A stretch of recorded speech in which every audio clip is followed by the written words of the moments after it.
All right, ladies and gentlemen, welcome back to ZG Real Talk, where we have real topics in real time with real qualified industry professionals. Today, my guest speaker, none other than Tyler Walbourne from REC Canada. Hello, everyone.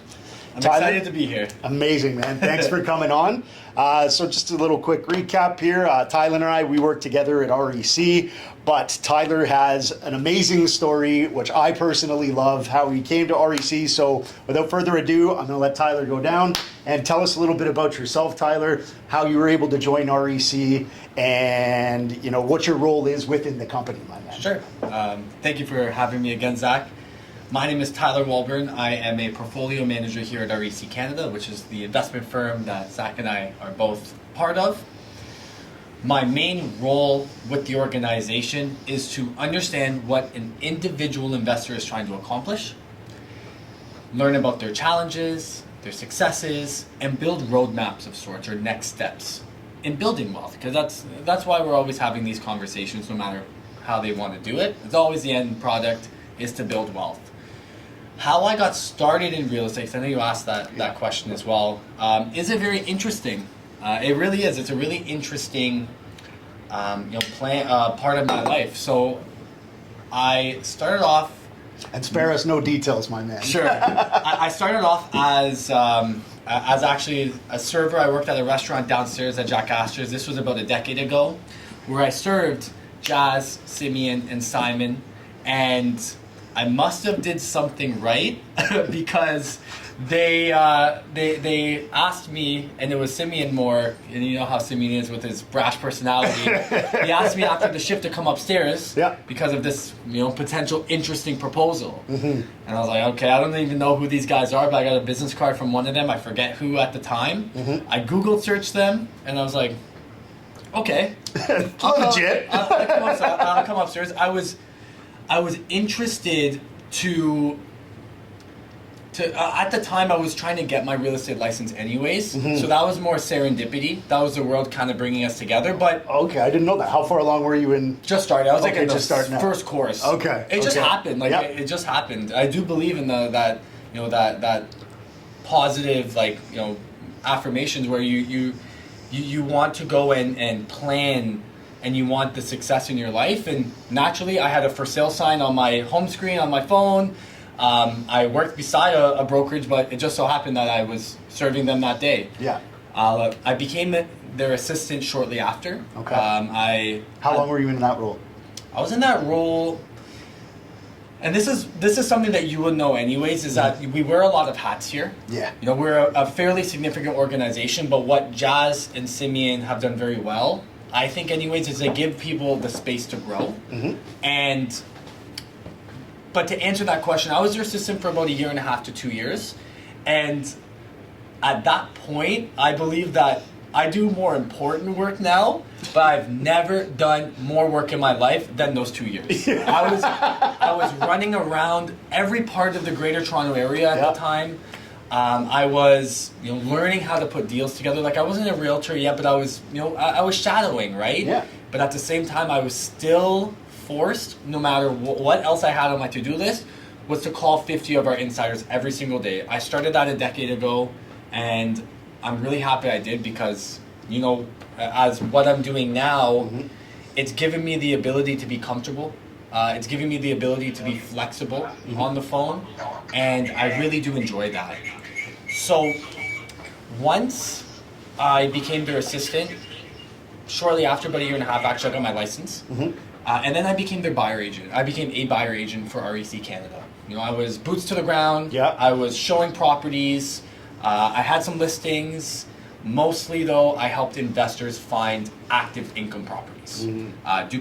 Duplexes, triplexes, and that's really where I started to get the passion, the fire in my stomach, mm-hmm. in regards to building these long-term plans, and that is what I do now. But my starting place, just like I feel like every investor, is you start off on the ground, and that's exactly what I did. I started off on the ground level, and I've been able to work my way up as a respected advisor. Yeah. No doubt, man. It's very similar. Like I remember, when I first joined as as a signature agent. I've always been a signature agent, and my idea and conception with like my preconceived notions of what I thought real estate was when I started here with my first team, compared to joining REC, and then layering on that factor of what it means to become an investment focused agent, right? It's not easy. It really isn't. Nope. And I always start a discussion with a potential investor that might want to work with us, with the mindset that it is not a one size fits all. Real estate investing truly isn't. It's not like my plan and your plan are exactly the same. Yeah. But the beauty of it is that you and I could be doing something totally different, but we still achieve the success that we need to, which is wealth. Yeah. Right. It's the accumulation of wealth, however you want to, skin that. And why do you think that you've resonated towards the, that investor kind of servicing in real estate instead of just your traditional just buying and selling, in an area? Well, to be very honest with you, it was sort of like I had my idea of real estate, and it was like, yeah, you buy a house, you sell a house, you buy a condo, you sell a condo, and that's kind of, I was very limited into it. But then when I came here, I sat and I would drive from my home in Pickering to Mississauga, and I would just sit and listen to conversations, man, and listen to Simeon Spit and Bobby, and just being in that room, sitting on the REAPs, for people watching. REAP is a fancy acronym for Real Estate Action Plan, and I would just pick up the phone, start making the calls. I remember when I first got here, I'd never done pre-construction, but they're just like, let's start making calls, and there is no better way to learn, I think, than sort of fully submersing yourself in it, and that's what it was. So I came here and I sat and listened to as many REAPs as I can, and just talked with a bunch of different investors on the phone, and then eventually just learn the language of what it means to be investment focused realtor. And I love it. I personally am in the same boat, like as you, of why I resonate with working with investors. Other than investing ourselves, right, and trying to grow wealth ourselves, I just believe that everybody can be it. They can be an investor if they know what's possible. And I grew up from where I grew up. My family has never really bought real estate. The only person in my life that has is my grandfather, and from that, like, that's just a primary residence. Like, no one has actually ever invested in with the mindset of this could be a potential wealth building outlet. And I did a great piece actually of content. This was about a month ago on my Instagram, and I just talked about the vulnerabilities of creating content. And I talked about why was it I'm not really that engaged with my local community, my friends, my family, as much so as larger investor groups and REC insiders that make up 12,000 some odd investors. And it really boiled down through fumbling a few takes and actually truly understanding what the vulnerabilities were, was I didn't feel like I was in a position to do so. And which to you might seem funny to say that because I do this every day, but it was something that I had to get over. And I'm happy I did, because one of my favorite things about my life and my job and the career I've been able to create, Zach, is that I can learn what it is you want to accomplish and try to actually put these things in motion, or at least give you some options, some clear expectations, some timelines. I can help put you in the right direction. And I love doing so. And that's what the real estate action plan is, right? It's that one-on-one intake, understanding who that specific person is as an investor. And now I've seen you do it as well. And I think your take on the real estate action plan is very interesting, because I would like to talk about this a little bit later in regards to our overall expectations on the market. Definitely, because what I'm about to say is a good reason why I think that people should listen to your real estate action plans and your potential guidance, because you've done it before. You've gone through zoning, you've gone through variances, you've gone through challenges of construction. You've actually done and you've advised people to have active forced appreciation in their asset. And for anyone who doesn't know what active appreciation is, it's essentially the category of active appreciation is what value does the asset increase based off of the work that you do to the property. And a great example of that is, let's say you buy a property with an unfinished basement. You spend $75,000 to finish a basement, put in a kitchen, but we know that those assets, single family home now with a finished basement and an in-law suite, sell for $300,000 more.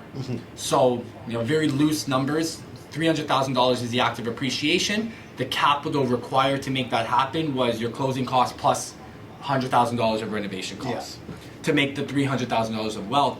And I think that's really important, your approach to that and your guidance for other people as well as for yourself and your experience, because I personally believe moving forward in the next decade to 15 years, you need to think about adding those types of opportunities to your portfolio. One where you can get some forced appreciation. We can't rely on the passive as much so. Exactly, and I think it's like I remember back when I first bought my house and like trying to get into it, and that's always I find is the biggest hurdle is taking that first leap.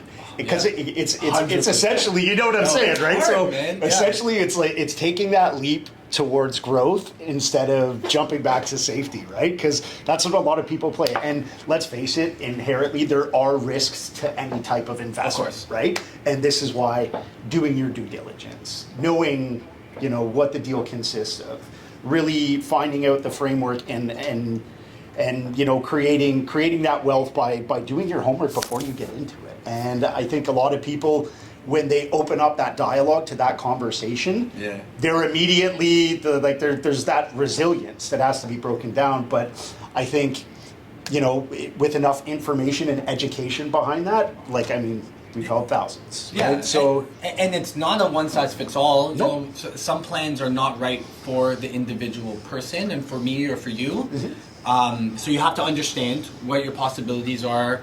I think it's really important, and we'll talk about, I think, in regards to like how to classify or how to find the right investment for you. We can touch on that. But you did say something in regards to there's always risks involved, which is true. Especially, I think the biggest thing to factor in is capital. Capital allocated as well as potential slush funds to offset some turbulence, because there will be turbulence. Gonna have revised expectations. You can buy a one-bedroom condo. You can buy a single-family home that you're converting to a fiveplex. Regardless of that, there will be times that you will have to take out of that slush fund for that specific investment. But one advantage to real estate that other investment outlets do not have is that one way to mitigate against or hedge against potential market risks is time. We have the ability as investors to just have more time in the investment because it is a physical asset. And the more time in your investment, the more potential that you have to, at least if it's a quote unquote bad investment at the time, if you have the ability to hold on to it and you have the ability to ride out whatever that bad part of the investment is, you're gonna win. Time in the investment it's time in, not timing. And that is where I've seen thousands of investors really build wealth, is have a clear exit point, but don't try to sell when just because things aren't looking good. Well, is what I'm trying to hammer home. You need to know that you can ride out that waves, because we do have the peaks and valleys through it. It's always that upward trajectory, especially for a long-term hold, which is a lot of the time, a lot of what we believe in here. But like you said, no two deals are the same. Everybody's portfolio is different. So having that wherewithal to assess and make that, you hit the nail on the head. The time in your investment is a good hedge. That's all. It's really time in your investment, you have the ability to.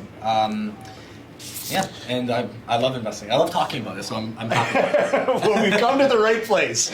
So speaking of type of investments, what type of investments do you actively invest in? So me being a young Canadian, and I'm going to say young Canadian because I hope I'm young. I got 2 other ones, but I hope I'm still young. And as I was saying before, a lot of this was built from me. right? So it's hard, right? You got to separate young Canadians in two different categories. I think ones that have the support, and that's what I hope everybody has is a support from mom and dad, the bank of mom and dad, or support somehow that was set up that they can use to purchase. I didn't have that. And so what I've had to do for investing birds is of a feather. I've had to drive to qualify, right? And I think that everyone listening today, that is a good strategy, especially if you're discouraged of the current state of the market. The unaffordability is real. Qualifying in an A market like Toronto or the Greater Toronto area is challenging, especially with the stress test. And capital, and getting the capital. So what I did, and what I recommend a lot of young investors doing, or first-time investors anyways, is drive until you qualify. What I did, my wife and I did, is we looked at markets that we can qualify in, and if that didn't work, like for example, we were looking in Mississauga, didn't work. Kitchener, didn't work. What did we do? We drove out to London, and that's where we bought our first property. Nice. We bought a 3-bedroom, passive because it's in a secondary/tertiary market, very passive, hands-on, and it's doing very well. We're still holding it, as well as passive stuff. I invest in a group called Equiton. Equiton's a REIT-style investment, so you're investing with a holdings company, and your returns are based off of how the performance of the pre-existing and new holdings of that new assets of that holding are doing, and that's very hands-off. So a little bit of active and a little bit of passive. So give me a bit of understanding, and for the folks watching, so why did you, and we know because obviously you drive until you qualify, like you said, but you've heard drive until you cash flow. You hear all these sort of real estate nuances that I think a lot of the general public doesn't really understand. But so why did you invest in that first property out there? I understand because it was why you qualified, but then there had to be some strategic thought as to, okay, now with the registered funds with Equiton. Share with us about that strategy and how sort of that unfolds. Sure. So I'll answer your question. You know where I'm going with this? So the question it was like, why was it, why did I want to diversify? And allocate some of the capital that I have saved up to something where it's not a hard asset, something that's passive, where you get growth in the fund, but you don't actually get an asset out of it. And the reason being is it's really important to stagger your maturity dates on your investments.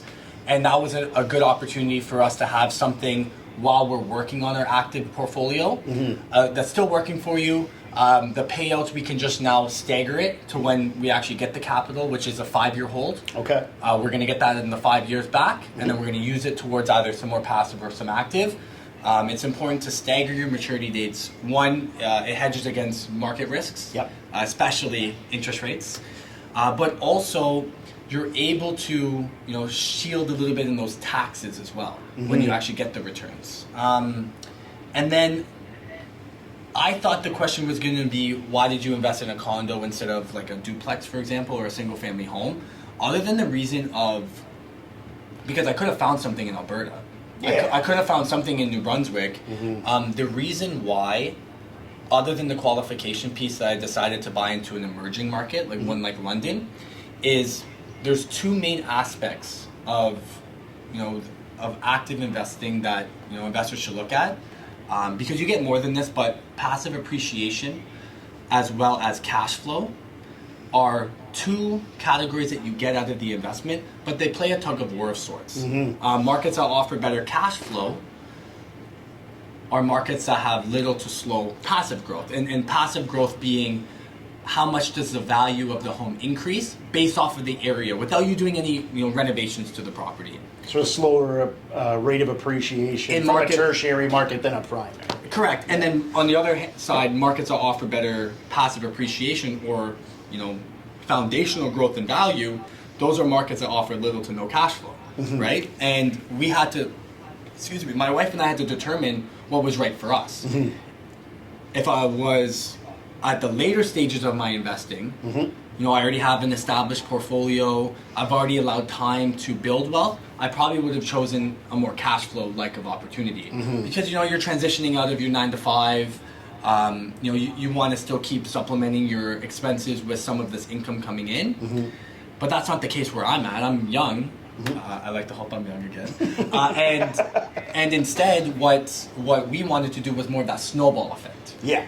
Which is why we chose that one. And it's, to your point, and I get this a lot too, especially with first-time home buyers. You know, they come in and they want everything, that instant gratification right away, immediately, and that's not what investing is about. It's about setting the right foundation, putting in those building blocks, and building over time. Yeah. And like you said, when you create that snowball effect, and we're going to get into this later. I want to talk a little bit about laddering. So sure. we'll get into that, but. That's great. It's important. Like, if anyone can leave this live, I would hope with some form of guidance is when you're trying to qualify an investment, truly understand what you're trying to get out of it, and then break it down into a few different categories. You know, there's passive growth, passive appreciation. There's active growth through renovation and increase in value. There's cash flow and principal pay down. As your mortgage goes down, you're able to recoup or get back some of that equity in the property, and try to understand what is the best of those categories for you. And it's usually either cash flow or passive appreciation, unless you're willing to do a rehab opportunity, and that's its own investment. Yeah, which comes with time and experience and capital, holding costs. It's just a different investment. Well, I remember for us, like as soon as we purchased, so in the height of COVID, like I knew it was like, okay, we were living in Toronto, but everything was shut down. I was like, let's split. Yeah. We're going to get more bang for our buck out in Durham, but I knew there was a small window where we were about to get priced out of the market. Correct. And what we did, we bought for $800,000. It was amazing. But then that was actually very shortly after, only a couple months, I joined REC. Yeah. And then it was just like a light bulb went off after sitting in a room with Bobby and Sealos and listening to these guys. And then I was on my partner about it. I was like, okay, well, we're going to work really hard for the next couple of years. And then I started talking, principal recapture. We need to get that back. We need to roll in, use the equity from the home, silo this, use it as an ATM, and borrow and leverage against to make the next one.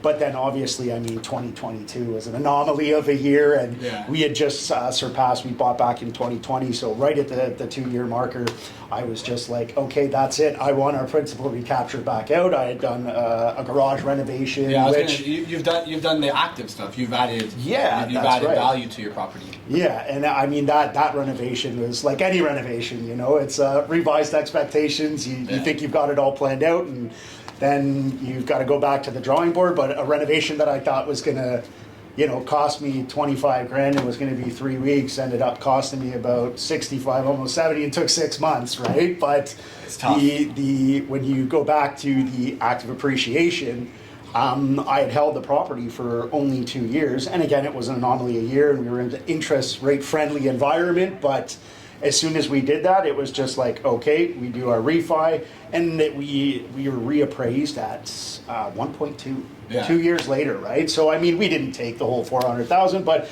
we did take that principal recapture from our down payment. Yep. Everything we paid for the renovations, we rolled that over. And at the time, I actually really, really wanted to buy another duplex.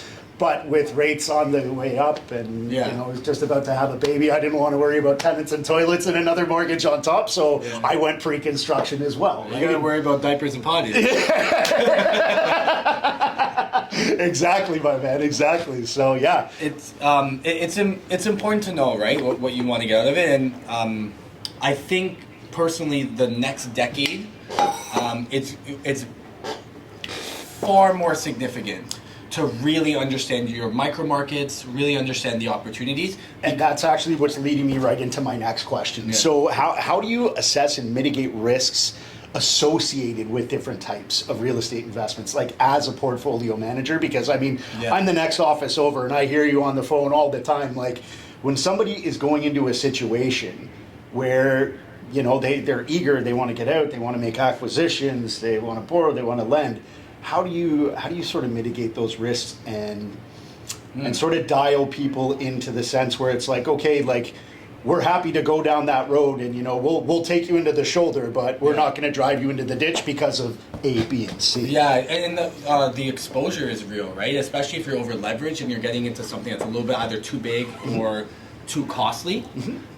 So to mitigate risk, First, I try to understand through that one-on-one conversation who that person is as an investor. I think it's really important. One, employment. How does money come in? How stable is that employment? Yep. How does their current portfolio look? You know, are they an experienced investor? Have they invested before and had to liquidate because they didn't set it up properly? Are they brand new and just has some equity built into their portfolio or in their primary residence story, and they just see their neighbor doing it and now they want to do it? Like, do they understand? Like, not going in blind, what it is that they want to invest? And then I asked the question about who they're connected with All-Star team-wise. I think it's really important to set the team up. Get an investment-focused mortgage broker ready. Get the real estate lawyer ready. Get the accountant ready. Understand, what is it that they want to get out of the investment. Those are all qualifying questions. And to mitigate against risk in the specific opportunity, one, you have to qualify their risk tolerance. You have to qualify exit points. When is it that they want to exit? And then you're just trying to give them options, right? Give the investor the options of what's right. Like, do you want to go hypothetical, like profile? Like do like a scenario of somebody and what I would... I'm just like, so like, I mean, like there's certain, key factors that we would, make people aware of, like if you're buying pre-construction, in that sense, then, hey, the key things you need to know is, one, the location of where you're at, two, the developer, the reputation of that developer. Screening opportunities. Yeah, incentives, and obviously your timing, of course. So I think screening opportunities, if that's the question in regards to like how do you mitigate risk there to see if that, is this single family home better than this one? You have to look at a few things, and I think understanding the micro market that it's in is critical. If you were just to look at three major aspects of a micro market that can help determine if it's right or not, I'm gonna say four actually now that I thought about it. So first is you want to understand where the transit infrastructure currently is, and if they have upcoming transit development. That's very important. Transit infrastructure values always follow transit, and if you can find an area that has a lot of pending transit growth or current but not completed, that's a really good one. That's a good way to hedge against current market conditions or market turbulence. The second is high-rise development, mid-rise to high-rise development. What we're looking to get is we're trying to find locations that will have the potential for urban sprawl. Will have a potential for a lot of people coming into an area. And try to get in as early as possible to that area. And I'm not saying buy high-rise development if that's not the right opportunity, but at least you can find townhomes, single-family homes, duplexes, commercial opportunities. You can find different asset classes in those emerging markets. And then third is employment infrastructure. You want to look at a micro market or a municipality that isn't anchored on just one major employment. Like for example, Oshawa, the GM plant. They've now diversified, but if we were talking like 12, 13 years ago, we would say that market, their major employment is that, right? Is automotive, distribution and creation, and to me, that's not something that I would look at as a healthy market. You want to be able to have a market that has financial employment, service-based employment, hospitality employment, potential tourism employment, as well as consulting or those types of employment. That's what would be financial as well. Diversification. Yep, beautiful. Is how I would qualify location. Now, if we're then able to understand capital. If we're able to understand what the investor wants to get out of the opportunity, what's their short-term and long-term goals. That's great. I'm glad you brought that up because that's kind of what I want to talk about next. So when you have an investor who's saying, look, and investors, I mean, let's face it, it's a very different game from end users. With the investors, typically it's the numbers that need to make sense as opposed to end users where there's a little more emotion involved. So let's just say right now, if we're running through a scenario, you've got a very savvy investor and they just want to know, longevity. What are some of the KPI factors, the key performance indicators that we have tools utilization for us that you would say maybe your average residential agent doesn't have it. Yeah, it's about asking the right questions. Yep. And understanding who the investor is. I literally do how I was saying before. I break down on active investing. What is it that you get out of the everyday purchase, and that is, as I said before, is passive appreciation, active appreciation, cash flow, and principal recapture. I literally say this. I flail my arms around like this.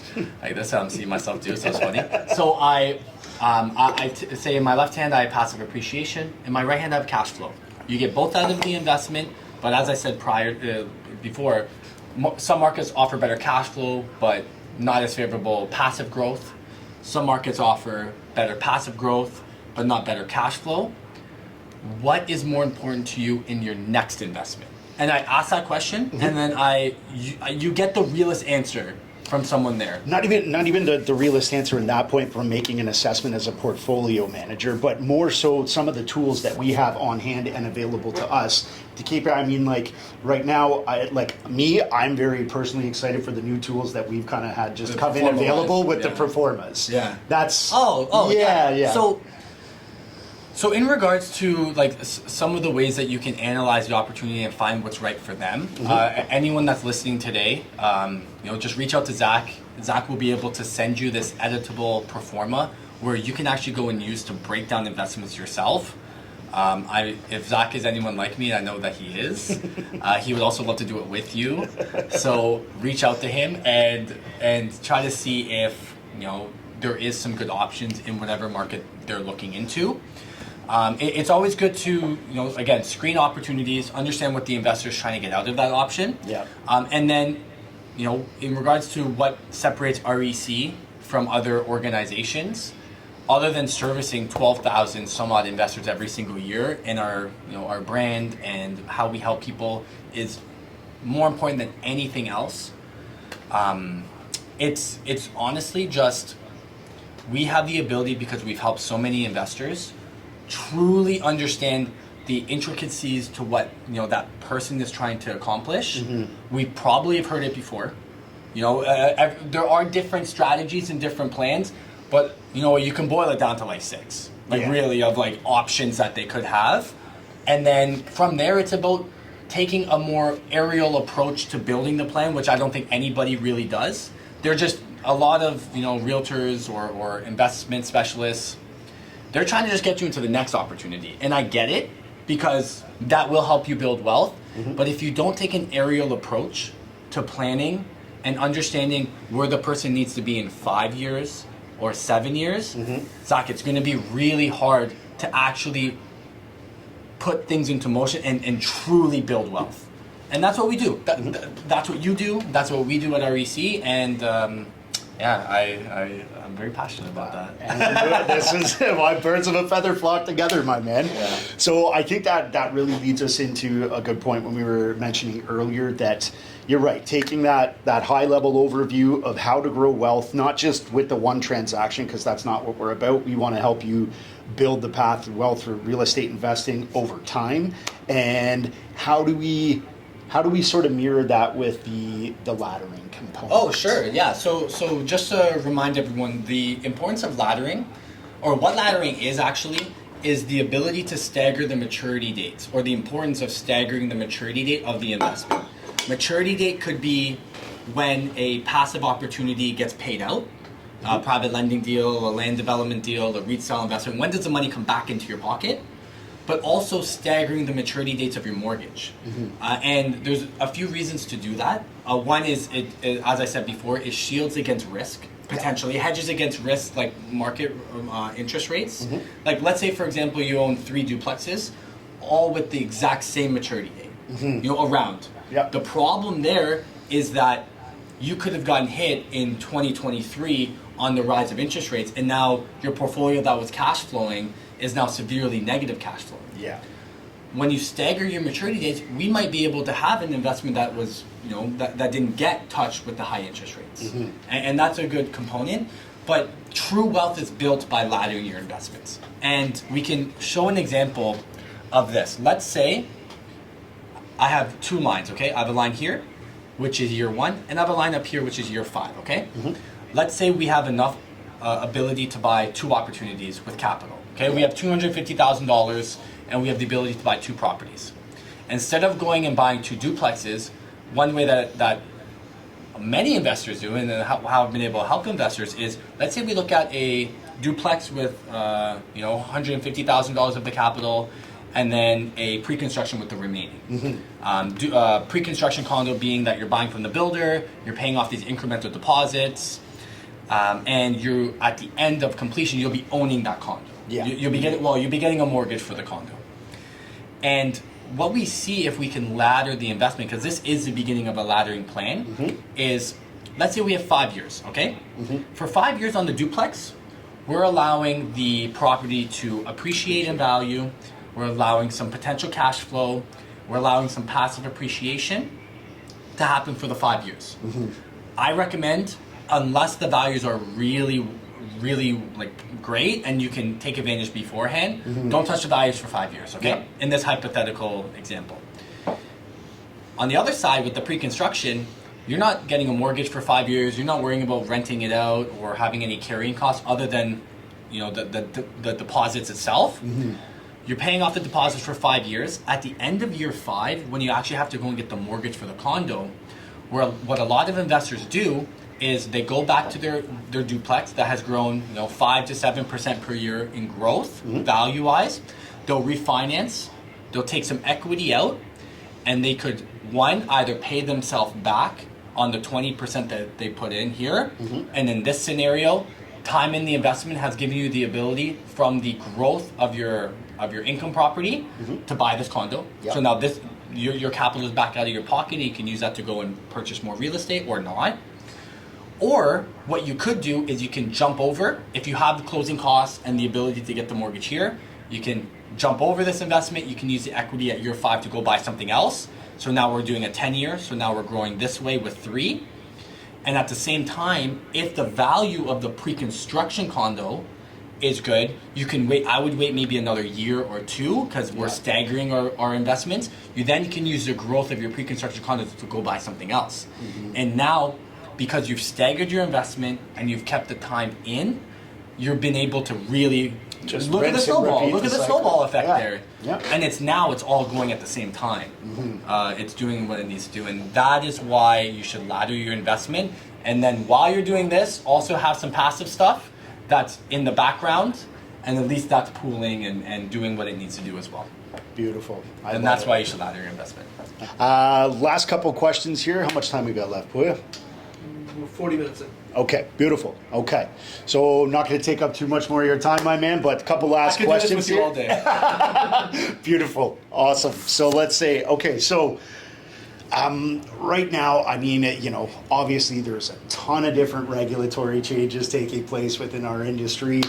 What is it that you do to stay well informed? Because it's tough. There's always changes happening. You're always hearing about new bills being brought in. What do you do to stay informed, my man? I am very fortunate that I'm inside the room of a lot of these overall kind of breakdowns of what's going on. So I'm very fortunate. Like with Royal LePage Signature, we have the opportunity to leverage the Slightums, who are.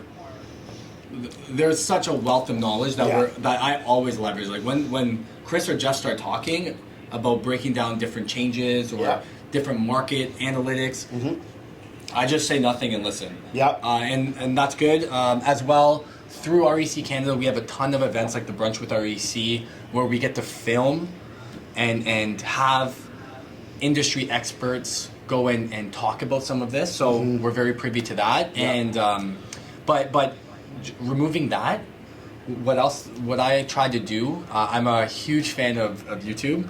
I actually think that YouTube is what is the best part of the internet. It is truly, other than the monetization aspect of it, it's truly free information. It really is. And what I try to do is I try to follow investors that do different, investors as well as industry leaders that have different types of assets in their portfolio. I try to follow ones that do multifamily conversions. I follow some that only do strictly passive. As well, it's important to follow some that also are really against real estate investing as well, just to understand where they're It gets coming both from. sides of the spectrum. Yeah, and then the right? algorithm does what it needs to do, because the more that you consume that, the more that you follow someone like Zach, you'll be able to see,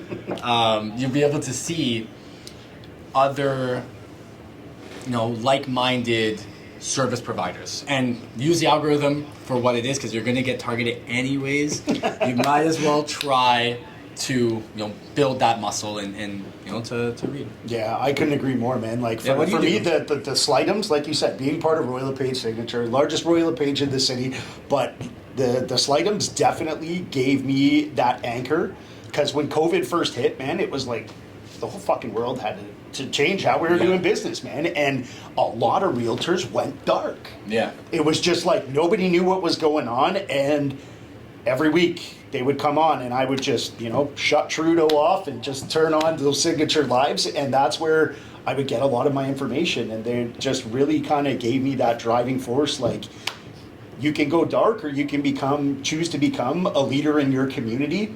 What do you want to do? Nobody knows what's going on right now, but the people who are remaining of top of mind, these are the people that are going to come through on the other side, because let's face it, COVID kicked a lot of people's asses, and then it doesn't help because it deserts the interest rates, right? Exactly.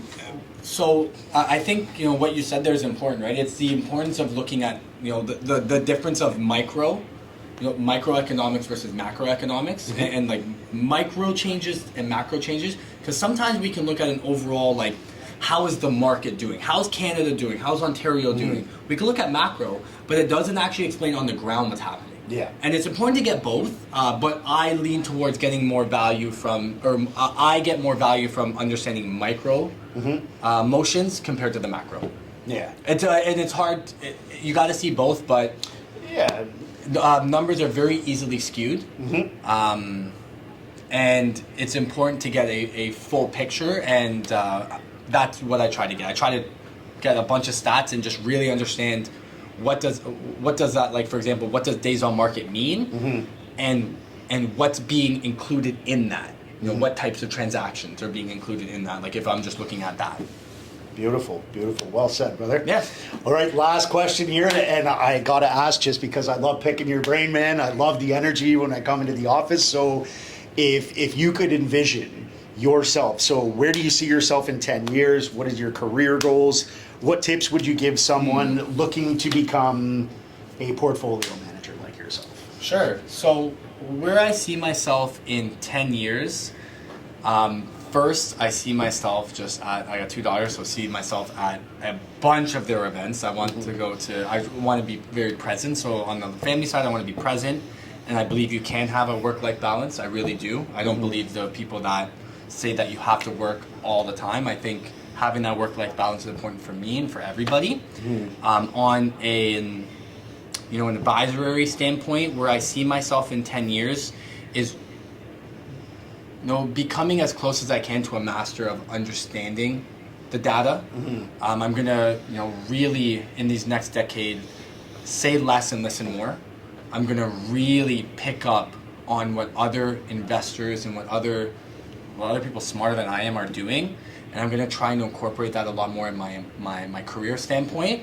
I would love to, in the next few years, manage groups of individuals to building that, and then I will get more experience on actually putting these action plans together. And then I'm also a tinkerer of systems. I love systems. I love CRMs, which is a customer relationship management tool. I love growth in AI. So trying to incorporate that as much as I can for more passion plays. If you're asking on the investment standpoint, I would like to, in the near future, add in an active investment, so something like a duplex. I would like to explore the options of going through zoning changes personally instead of just advising it.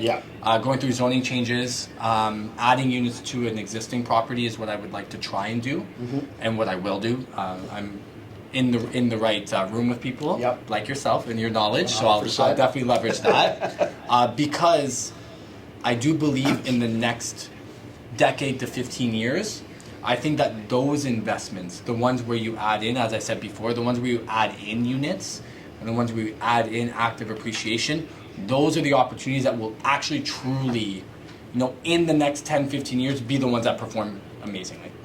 Beautiful. Amazing. Where do you see yourself in 10 years? I'm glad you asked that question. So yeah, I see myself growing within REC. I mean, I feel like now really, especially this year, man, I feel like, the first couple years, real estate, you're flailing, you don't really know, but I feel like I found It's my a home lonely here. industry at It's a times. very lonely industry, man. So I feel like I found my home now. And of course, like, it's nice, we've got their harbor, but if you want to venture out the port, do your own thing, That's right. this is the great benefit of being part of an organization like this. Yeah. So I definitely see myself building a team within REC. Hey, let's go. Within the next couple of years. That's right. Number one behind the camera there, Mr. Poya Amati. And then, like you said earlier, systems. That's what I'm really trying to build out now, a level of efficiency. And most people actually don't know systems is actually an acronym. Yeah. Believe it or not. I did not know that. Saves you stress. Wait, S saves you stress, time, energy, money. Systems, right? And it's the one, like, for all business owners, because everyone has these these systems involved in how they operate their business. It's an always evolving one, and sometimes less is more. And that's what I'm learning this year. Is Yeah. sometimes less is more. It is, but I mean, you got to fail forward. You got to learn. You got to take Yeah. your lumps. And like I realize, the same thing. Building those out, it does. It takes time, but it's always you're always constantly chipping away for it to take shape. And with the the ready, fire, aim approach that we have over here, it doesn't have to be perfect to start. Just get it out there, revise afterwards, and adjust. Right. So that is definitely something that I know that I'm working very closely with for my partner as well, and just building all these out on the back Yeah, end. you're doing a great job. You really are. And the plans that I've been, I've been part of, that you've been on, are great. And I Thank think you, man. everybody in your community that know you should be sitting down with you and just at least doing a brainstorming session. I really do, like Zach, because I actually think that you have the right pieces to advise. Well, Through thank you, experience man. I as well as just appreciate hearing that. like what you've done. It's Beautiful. yeah, you're gonna be able to help a lot of people. You already are. Thank you, brother. Appreciate that. And then, I think, outside of that, the only goal or tip after that, I'd have to say that yourself, myself, Simos, Jazz, Bobby, Laura, we need to JV on a yacht. So sail around the world with the families. Like if I were to if I were to have personally like an expense like that is a stupid purchase like Of course, it's a lifestyle one. like something that's not an investment like a big purchase that it wouldn't be the car. And it's so funny you said that because I actually said this today to Luke in our new build division. It wouldn't be the car, it would be a boat. Yeah. So I think that's serendipity. I think we got to make that happen. International waters, bud. Let's go. All right, guys. Thank you very much for joining us live on Instagram, Zoom here for some of our other followers in our audience. And once again, thanks for joining us on ZG Real Talk, where we talk about real topics in real time with real qualified industry professionals. Stay tuned. We're coming up with another episode, the third episode. That's going to be Monday with broker of record, Mr. Chris Slightum. Oh, it's going to be a good one. Thank you, everyone. Listen to that. Keep watching.